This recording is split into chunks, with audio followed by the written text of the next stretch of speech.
चलिए फिर से आप सब ज्वाइन हो गए। Yes sir. कुछ कुछ स्टूडेंट अभी भी ज्वाइन हो रहे हैं, थोड़ा सा समय दीजिए उसको। हाँ बोलिए।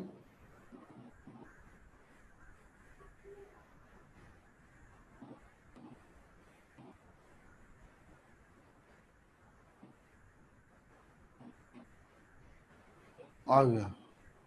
चलिए, तो यही कह रहे थे क्या कि इसको पाए से इंडिकेट करते हैं। ऑस्मोटिक प्रेशर में ठीक है, प्रेशर तो एग्जर्ट करता है सॉल्यूट पार्टिकल के द्वारा, लेकिन ये भी ध्यान रखना कि ऑस्मोसिस की जो घटना घटती है वो आपका लो ऑस्मोटिक प्रेशर से हाई ऑस्मोटिक प्रेशर की ओर सॉल्वेंट पार्टिकल का फ्लो होता है। जिसमें कम ऑस्मोटिक प्रेशर है वहां से सॉल्वेंट पार्टिकल जिसमें ज्यादा ऑस्मोटिक प्रेशर लग रहा है उधर की ओर फ्लो होता है। तो लिख लेंगे अगला point,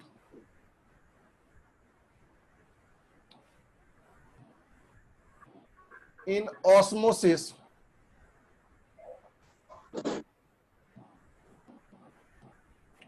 flow of solvent from low osmotic pressure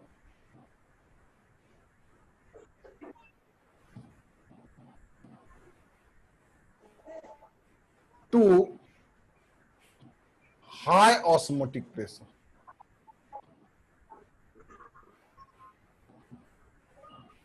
low osmotic pressure to high osmotic pressure. Low osmotic pressure से हाई ऑस्मोटिक प्रेशर की ओर क्या होता है, सॉल्वेंट पार्टिकल का फ्लो होता है। अगला इसी में फैक्टर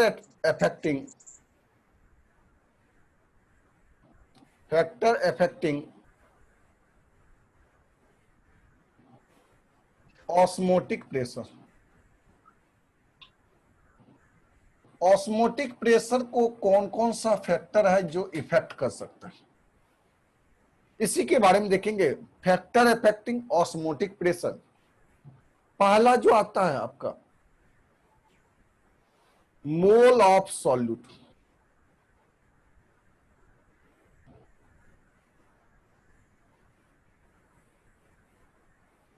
यानी ऑस्मोटिक प्रेशर डायरेक्टली प्रोपोर्शनल होता है मोल ऑफ सॉल्यूट के। जितना ज्यादा मोल होगा, कहने का मतलब है जितना ज्यादा सॉल्यूट होगा उतना ही ज्यादा वो प्रेशर एग्जर्ट करेगा। ये बात तो सही है कि संख्या जितना ज्यादा होता है उसके द्वारा उतना ही ज्यादा प्रेशर लगेगा, और संख्या कम होगा तो प्रेशर कम एग्जर्ट होगा। तो कहीं ना कहीं ऑस्मोटिक प्रेशर को शॉर्ट फॉर्म में ओपी कहते हैं। ऑस्मोटिक प्रेशर डायरेक्टली प्रोपोर्शनल होता mole of solute. Mole of solute के डायरेक्टली प्रोपोर्शनल होता है osmotic pressure. Mole of solute को एन से इंडिकेट करते हैं। ऑस्मोटिक प्रेशर यानी पाई डायरेक्टली प्रोपोर्शनल होता है एन का। इसको इक्वेशन मान लेंगे फर्स्ट, ये हमारा इक्वेशन फर्स्ट है। चलिए पहले यहां तक स्क्रीनशॉट लो, और इसमें जो भी प्रॉब्लम है, ऐसे तो होना नहीं चाहिए लेकिन अगर है प्रॉब्लम तो पूछिए, कहीं डाउट है? सर हो गया। हो गया। कोई डाउट भी है इसमें? No sir.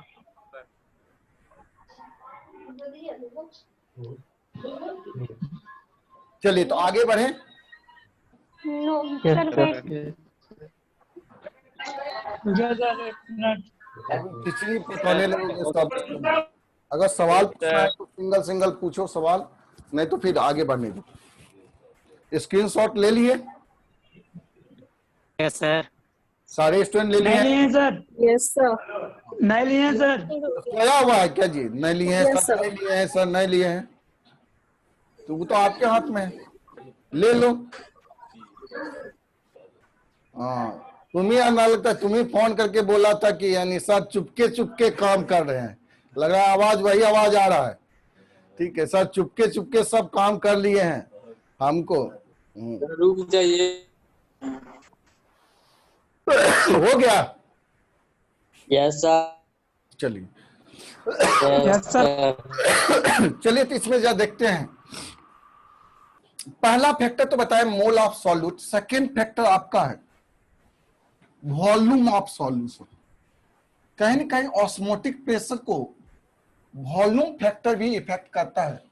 मोल फैक्टर तो इफेक्ट करता ही है, डायरेक्टली पोर्शन होता है मोल हो ऑफ गया। सॉल्यूट। बी नंबर में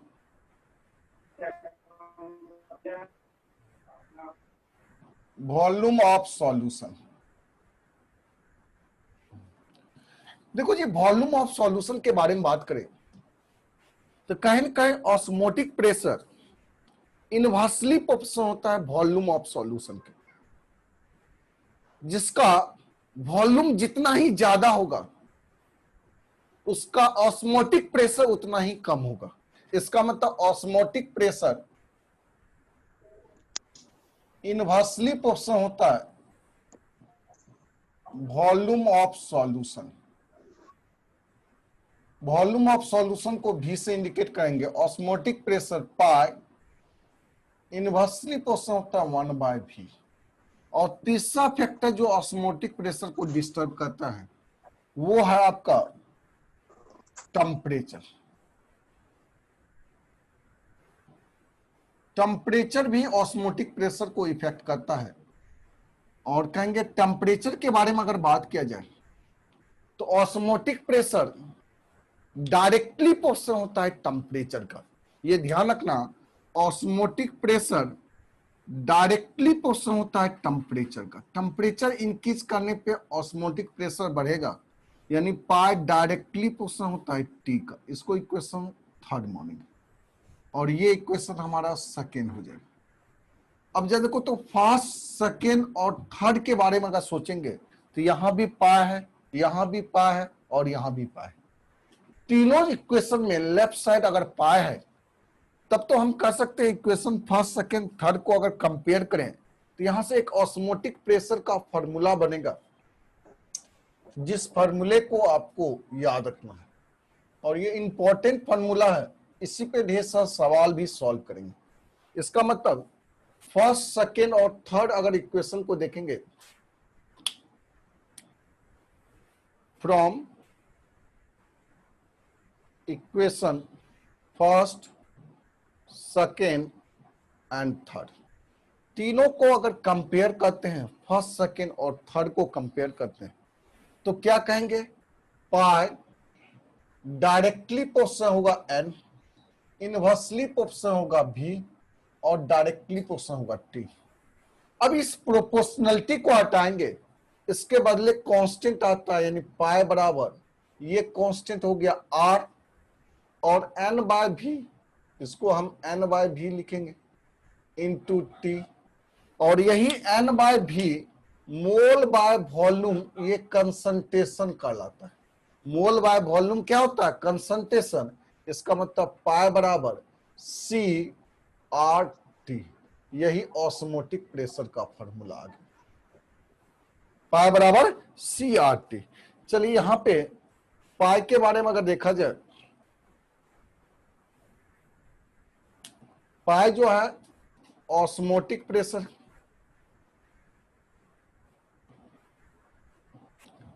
ऑस्मोटिक प्रेशर। और ऑस्मोटिक प्रेशर के बारे में बात करें, प्रेशर का तो या तो बार में लिखेंगे या एटीएम लेंगे या पास्कल में लेंगे, यही सब यूनिट होगा। या तो एटीएम होगा या बार में लिखेंगे या पास्कल हो गया, किलो पास्कल, ईटीसी, ये सब प्रेशर का यूनिट होता है। तो ऑस्मोटिक प्रेशर का ये सब यूनिट होगा। सी जो है हमारा कंसंट्रेशन है,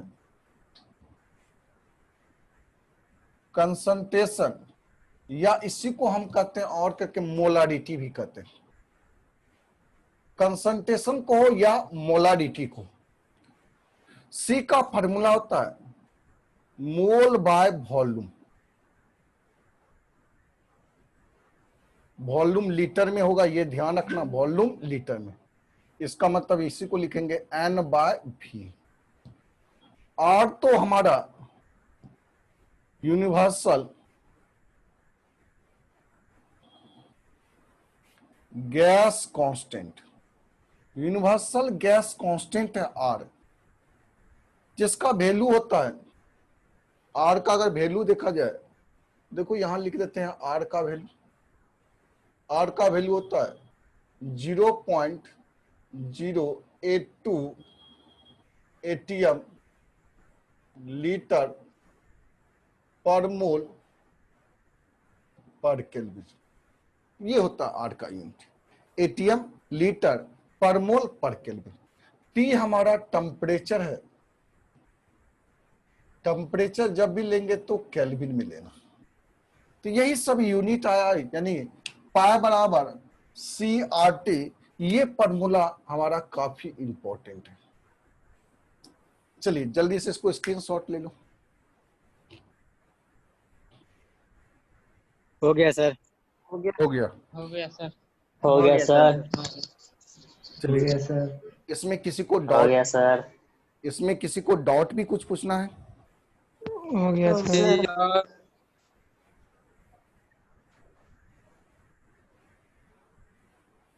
चलिए तो इसको मिटाते हैं। एक बार और बता दीजिए सर। ये तो सिंपल सा है, कह के अभी जस्ट ऑस्मोटिक प्रेशर किस किस फैक्टर पे डिपेंड करता है, तो इसको तो ध्यान नहीं रखना होगा कि ऑस्मोटिक प्रेशर मोल के डायरेक्टली प्रोपोर्शनल होता है, वॉल्यूम ऑफ सॉल्यूशन के इनवर्सली प्रोपोर्शनल होता है, और टेम्परेचर के क्या होता है, डायरेक्टली प्रोपोर्शनल होता है। यानी वॉल्यूम ऑफ सॉल्यूशन के इनवर्सली प्रोपोर्शनल होगा, टेम्परेचर के क्या होगा, डायरेक्टली प्रोपोर्शनल होगा, और मोल ऑफ सॉल्यूट के डायरेक्टली प्रोपोर्शनल होगा। तो तीनों इक्वेशन को इक्वेट किए हैं और यहां से लिखे हैं pi osmotic pressure directly proportional mole, inversely proportional volume, directly proportional होगा टेम्परेचर। अब इस प्रोपोर्शनलिटी को हटाए, इसके बदले एक कांस्टेंट लाए, वो कांस्टेंट था आर। ये एन और भी है, एन बाय भी लिखे इंटू टी लिखे। अब एन बाय भी को हम कहते हैं सी, ये आर है ये टी है, यानी पाई का फॉर्मूला हो गया CRT, और सबके बारे में यहां लिखे पाई ऑस्मोटिक प्रेशर है, सी कंसंट्रेशन या मोलरिटी है, आर यूनिवर्सल गैस कांस्टेंट है जिसका वैल्यू दिए हैं, और T temperature in kelvin. Sir R का वैल्यू क्या लिखे हैं? 0.082 एटीएम लीटर पर मोल पर केल्विन। ऐसे आर का तो कई वैल्यू होता है, गैसीय स्टेज से पढ़ते आए हैं आर का वैल्यू, ठीक है। तो इसका मतलब आर का वैल्यू यहाँ एटीएम लीटर पर मोल पर केल्विन आर का वैल्यू क्या है, समझ में नहीं आ रहा है। 0.082 होता है आर का वैल्यू, 0.082 नहीं दिखाई दे, बड़ा समस्या। 0.0, लिख लीजिए। अब तो दिखाई दे रहा होगा। जी जी। आर का वैल्यू नहीं याद है, बताओ तब केमिस्ट्री क्या पढ़ रहे हो। चलिए अगला जो देखते हैं स्पेशल केस।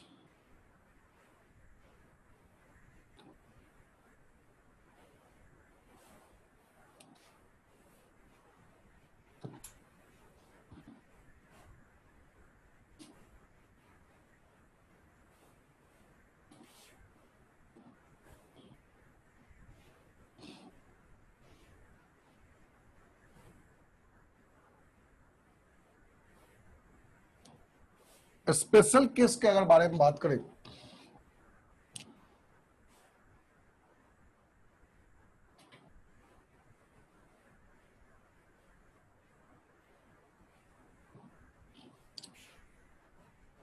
सब्सटेंस जो है वो दो टाइप के होते हैं।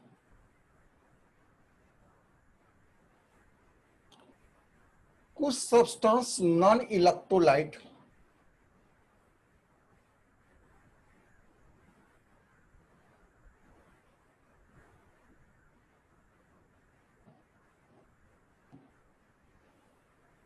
कुछ सब्सटेंस होते हैं इलेक्ट्रोलाइट।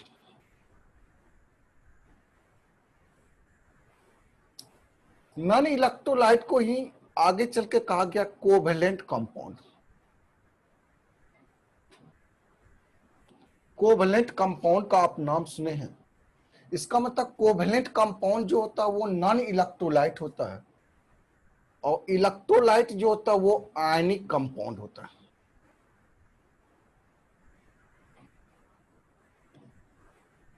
नॉन इलेक्ट्रोलाइट के बारे में अगर बात किया जाए तो कहेंगे नॉट कन्वर्टेड इनटू आयन, जो आयन में कन्वर्ट नहीं, नॉट कन्वर्टेड इनटू आयन। वैसे कंपाउंड जो आयन में कन्वर्ट नहीं होता है, आयनाइजेशन शो नहीं करता है, उस कंपाउंड को कहते हैं नॉन इलेक्ट्रोलाइट। और इलेक्ट्रोलाइट में कहेंगे कन्वर्टेड इनटू आयन। जो आयन में कन्वर्ट होता है वो हमारा क्या है, इलेक्ट्रोलाइट। जैसे एग्जाम्पल के बारे में बात करें, इसमें अगर अगर नॉन इलेक्ट्रोलाइट है तो पाई बराबर होता है CRT। अगर इलेक्ट्रोलाइट है मतलब वैसा कंपाउंड जो आयन में कन्वर्ट हो रहा है, वो कंपाउंड अगर दिया रहे तो उसके लिए फॉर्मूला होता है पाई बराबर ICRT। इसके बारे में आगे चर्चा करेंगे आई है क्या। लेकिन ये ध्यान रखना, नॉन इलेक्ट्रोलाइट कंपाउंड को पहचानना पड़ेगा कि कंपाउंड इलेक्ट्रोलाइट है या नॉन इलेक्ट्रोलाइट है। अगर इलेक्ट्रोलाइट है तो पाई बराबर ICRT यूज करेंगे, और नॉन इलेक्ट्रोलाइट है तो पाई बराबर CRT। इसके बारे में और लंबा चौड़ा वर्क करेंगे, आई के बारे में तो आगे चर्चा करेंगे। ऐसे आपका सॉल्यूशन में ये जबरदस्त मजेदार चैप्टर है वॉन टॉप फैक्टर के बारे में पढ़ेंगे, आगे डिटेल से पढ़ेंगे। अभी ये ध्यान रखना, जैसे कुछ एग्जाम्पल लेते हैं ताकि उससे स्पष्ट हो जाए कि सर कौन इलेक्ट्रोलाइट है कौन नॉन इलेक्ट्रोलाइट है। जैसे जनरली आपका अगर सवाल में ग्लूकोज दिया रहे, शुगर दिया है, शुगर, ग्लूकोज दिया रहे, शुगर दिया रहे, यूरिया दिया रहे, ETC, ये मोस्ट कॉमन है। अगर ये सब दिया रहेगा तो वो समझना कौन सा सब्सटेंस है, नॉन इलेक्ट्रोलाइट है, ये सब आयन में कन्वर्ट नहीं होगा। जैसे इसमें एग्जाम्पल के बारे में बात करें, जैसे आपका साल्ट दिया रहे, साल्ट हो गया, कोई एसिड के बारे में चर्चा करें, बेस के बारे में चर्चा करें, ETC, ये सब के सब कौन सा कंपाउंड है, इलेक्ट्रोलाइट है। मतलब एसिड, बेस और साल्ट को आयन में कन्वर्ट कर सकते हैं। लेकिन यूरिया हो गया, ग्लूकोज हो गया, शुगर हो गया, ये सब को आयन में कन्वर्ट नहीं कर सकते क्योंकि ये कोवैलेंट कंपाउंड है। और ये सब कौन सा कंपाउंड है, आयनिक कंपाउंड है। यहां पे आई टर्म के बारे में थोड़ा सा जानकारी लेंगे। आई जो है हमारा van't Hoff factor, van't Hoff factor है। आई होता क्या है तो कहेंगे नंबर ऑफ आयंस होता है, नंबर ऑफ आयंस होता है। जैसे एग्जांपल में जा देखो, अगर आपको दिया जाए NaCl, NaCl को जब वाटर में ऐड करेंगे तो ये आयनाइज शो करेगा, टूटेगा, Na प्लस Cl क्या होगा, माइनस। इसका मतलब ये भी एक आयन है और यहां भी एक आयन है। इसका मतलब I का मान यहां पे हो जाएगा 1 + 1 2, टोटल 2 आयन है, I का मान 2 हो जाएगा। ये जनरली आगे इसके बारे में और डिटेल से पढ़ेंगे, अभी तो नॉर्मल केस देख रहे हैं। जैसे आपका कहा जाए, जैसे कहा जाए CaCl2, अगर इसको वाटर में डालेंगे, ऐड करेंगे, तब ये भी ब्रेक करेगा। आप जानते हैं कैल्शियम है, कैल्शियम +2 Cl माइनस टूटेगा। इसका मतलब एक आयन ये होगा और यहां संख्या 2 है, इसका मतलब ये 2 आयन है। यहाँ क्लोरीन का 2 आयन है, यानी आई अगर यूज करेंगे तो 1 + 2 यानी टोटल 3 हो जाएगा। सो इसी तरह से तीसरा अगर देखा जाए Al2SO4 का होल 3। अब इसको वाटर में ऐड करेंगे। देखो एल्युमिनियम की संख्या 2 है तो 2Al, और Al पे प्लस चार्ज होता है 3। SO4 की संख्या 3 है, 3SO4 -2। अब यहां कहेंगे ये 2 आयन है और यहां 3 आयन है। अगर आई निकालना होगा तो दोनों को जोड़ देंगे, यानी 2 + 3 यानी 5 हो गया। हमारे समझ से आपको समझ में आ गया आई कैसे कैलकुलेट किया जाता है। चलिए जल्दी से इसको स्क्रीनशॉट ले लो। हो गया सर। हो गया सर। सारे स्टूडेंट को होने दो, और कहीं पर डाउट भी है?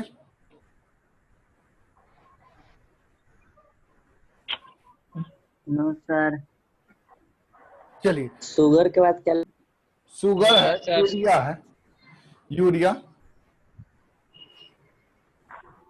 यहाँ साल्ट है, एसिड है, बेस है।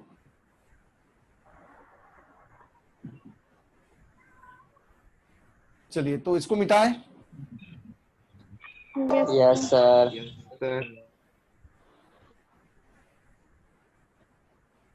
चलिए तो ये तो था ऑस्मोटिक प्रेशर का काम था। ये तो फार्मूला के हिसाब से कभी ये फार्मूला यूज करेंगे, कभी ये फार्मूला यूज करेंगे। अभी ये ध्यान लो कि ज्यादा फार्मूला अभी जो यूज करेंगे वो पाई बराबर CRT का फार्मूला यूज करेंगे, क्योंकि इसके बारे में लंबा चौड़ा आगे पढ़ेंगे। बॉन्ड ऑफ फैक्टर टॉपिक है जहां पे हम चर्चा करेंगे लंबा चौड़ा, तो इसके बारे में और डिटेल से जानकारी देंगे। लेकिन अभी जनरली ये फार्मूला यूज करते हैं, कुछ केस में ये फार्मूला यूज करेंगे। कब यूज करेंगे? जब कोई साल्ट दिया रहे, कोई एसिड दिया रहे, कोई बेस दिया रहे, तब उस केस में आई फैक्टर को यूज करेंगे। चलिए तो ये तो था आपका ऑस्मोटिक प्रेशर के बारे में।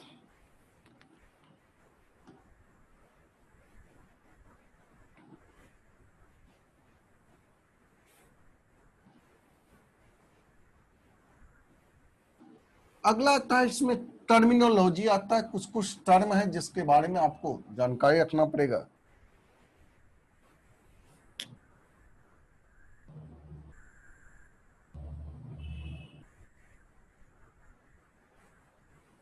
टर्मिनोलॉजी, देखो जी, टर्मिनोलॉजी में कई टर्म आते हैं। पहला हमको पढ़ना है आइसोटोनिक सॉल्यूशन, दूसरा पढ़ना है हाइपरटोनिक सॉल्यूशन, तीसरा पढ़ना है हाइपोटोनिक सॉल्यूशन। यानी टर्मिनोलॉजी में टाइप ऑफ सॉल्यूशन, सॉल्यूशन को ऑस्मोटिक प्रेशर के आधार पे सॉल्यूशन को 3 पार्ट में बांटा गया। इसका मतलब आइसोटोनिक सॉल्यूशन है, हाइपरटोनिक सॉल्यूशन है, हाइपोटोनिक सॉल्यूशन है, एक्सोऑस्मोसिस है, इंडोऑस्मोसिस है, होमोलाइसिस है, जिसको रिवर्स ऑस्मोसिस भी कहते हैं, टर्गर प्रेशर रहता है। तो ये सब के बारे में छोटी छोटी बातें हैं जिसके बारे में ध्यान से पढ़ना है, जिसको टर्मिनोलॉजी के अंतर्गत रखते हैं। चलिए उसमें पहला है टर्म जो कि काफी इंपॉर्टेंट टर्म है, पहला आइसोटोनिक सॉल्यूशन। आइसोटोनिक सॉल्यूशन कहेंगे किसको? तो कहेंगे आइसोटोनिक सॉल्यूशन वैसा टाइप का सॉल्यूशन होता है जिसका ऑस्मोटिक प्रेशर सेम हो। आइसो मतलब सेम, टोनिक मतलब ऑस्मोटिक प्रेशर। वैसा सॉल्यूशन जिसका सेम ऑस्मोटिक प्रेशर हो, उस सॉल्यूशन को आइसोटोनिक सॉल्यूशन कहेंगे। क्या कहे आइसोटोनिक के बारे में? कि वैसा सॉल्यूशन जिसका ऑस्मोटिक प्रेशर सेम हो, उस सॉल्यूशन को हम आइसोटोनिक सॉल्यूशन कहेंगे। चलिए तो लिख लेते हैं आइसोटोनिक सॉल्यूशन के बारे में। दो solution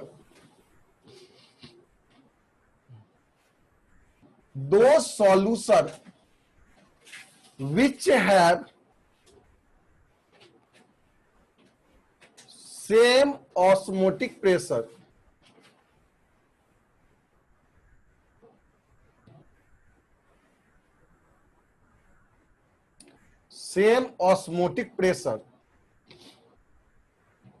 are known as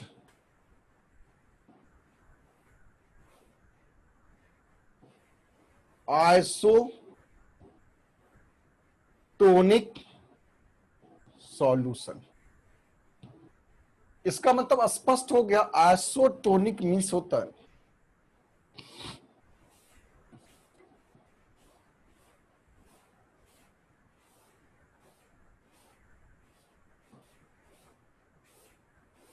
means same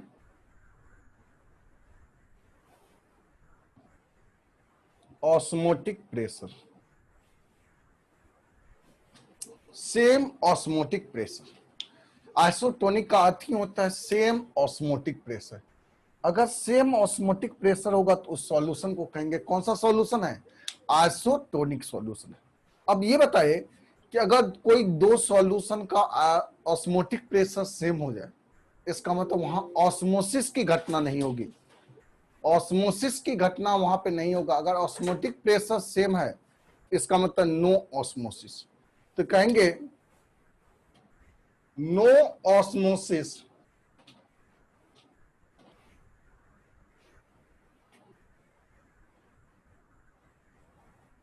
take place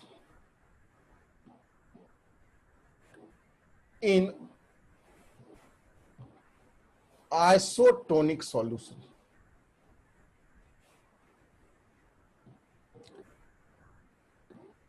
No osmosis take place in isotonic solution।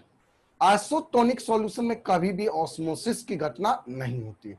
इसका मतलब सॉल्वेंट पार्टिकल का फ्लो नहीं हो सकता है।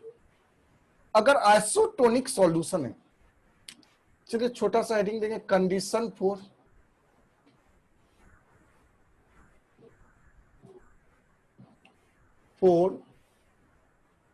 आइसोटोनिक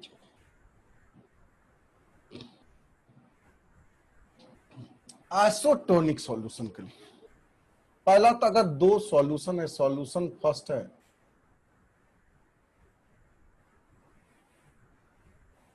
और सॉल्यूशन सेकेंड है, और ये दोनों सॉल्यूशन कह रहे हैं एक दूसरे का आइसोटोनिक है। अगर ये दोनों एक दूसरे का अगर आइसोटोनिक सॉल्यूशन है, तो सबसे पहला काम कहेंगे फर्स्ट में कि ऑस्मोटिक प्रेशर सेम होगा। इसका मतलब अगर इसका ऑस्मोटिक प्रेशर पाई 1 माने हैं और इसका ऑस्मोटिक प्रेशर पाई 2 माने हैं, इसका कंसंट्रेशन C1 माने हैं, इसका कंसंट्रेशन C2 माने। तो आइसोटोनिक सॉल्यूशन के लिए कंडीशन क्या है? तो आइसोटोनिक सॉल्यूशन के लिए पहला कंडीशन है कि पाई 1 बराबर क्या होगा? पाई 2। ये सबके लिए कंडीशन है कि पाई 1 और पाई 2 का मान सेम होगा, ऑस्मोटिक प्रेशर दोनों का सेम होगा, तो उसको आइसोटोनिक सॉल्यूशन कहते हैं। अब दूसरा कंडीशन अगर लिखेंगे, देखो पाई 1 को हम लिख सकते हैं C1 और सेकेंड में इफ टेम्परेचर सेम। अगर टेम्परेचर सेम है तो इस पाई 1 को हम लिख सकते हैं C1 और T बराबर C2 और T। ये R तो ऑलवेज कांस्टेंट होगा, टेम्परेचर दोनों जगह सेम है तो T लिए, तो इसका मतलब RT दोनों जगह कैंसिल होगा, यानी C1 बराबर क्या हो जाएगा? C2। तो ये दूसरा कंडीशन है, अगर टेम्परेचर सेम है और दोनों का कंसंट्रेशन सेम है तो ये भी हो सकता है। लेकिन ये किसके लिए यूज करेंगे? तो use for non electrolyte.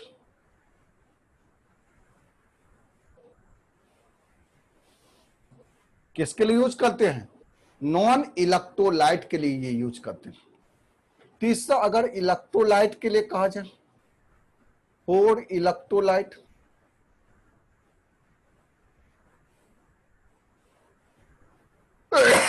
Electrolyte के लिए अगर सोचते हैं तो कहेंगे I1 C1 RT बराबर क्या हो जाएगा? I2 C2 RT, इसका मतलब I1 C1 बराबर I2 C2। तो ये भी हो सकता है, अगर कंसंट्रेशन सेम नहीं है तो थोड़ा सा चेक करना है कि वो इलेक्ट्रोलाइट है या नॉन इलेक्ट्रोलाइट। अगर इलेक्ट्रोलाइट है तो केवल कंसंट्रेशन बराबर नहीं होनी चाहिए, I1 C1 का मान बराबर होनी चाहिए I2 C2 के लिए, तब वो आइसोटोनिक सॉल्यूशन है।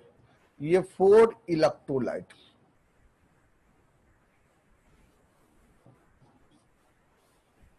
चलिए जल्दी से इसको स्क्रीनशॉट ले लो।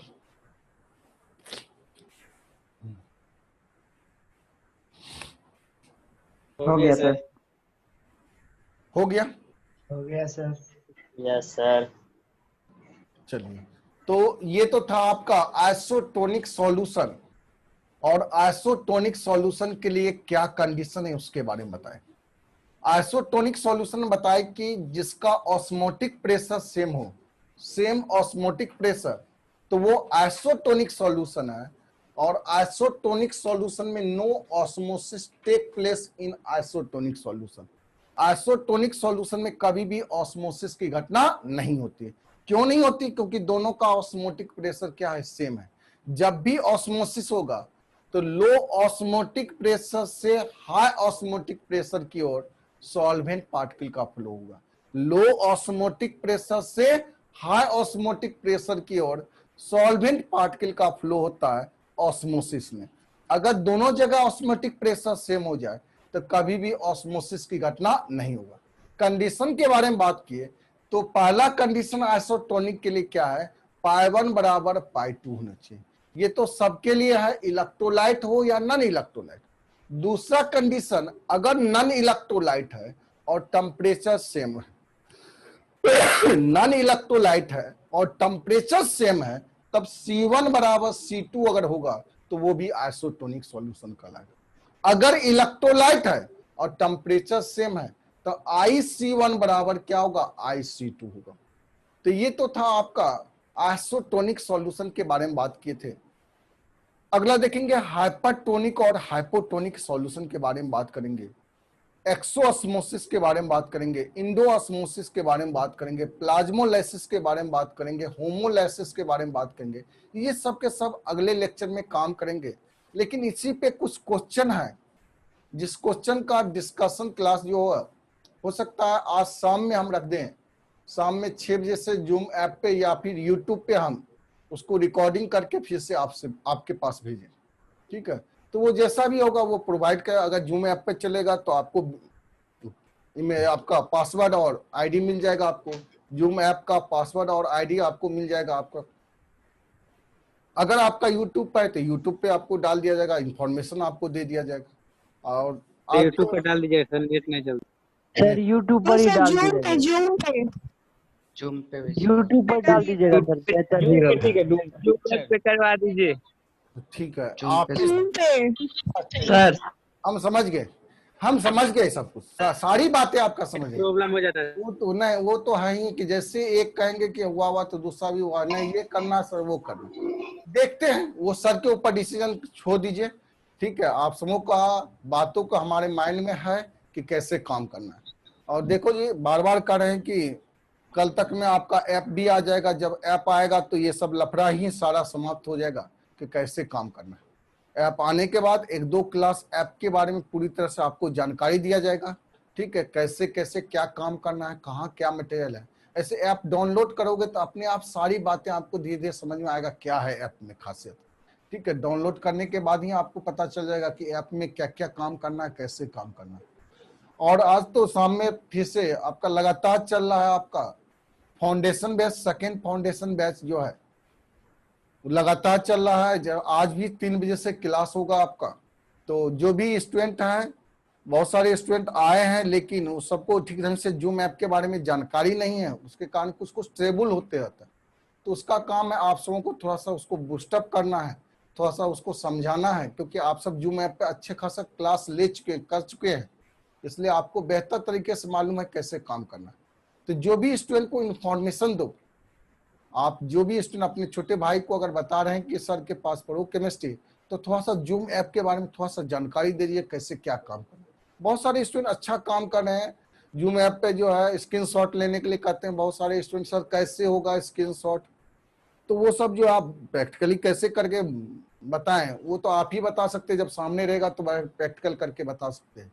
तो इस तरह का कुछ कुछ टेबल है जिसको कि आपको दूर करना है और भरपूर कोऑपरेशन करना है सर को।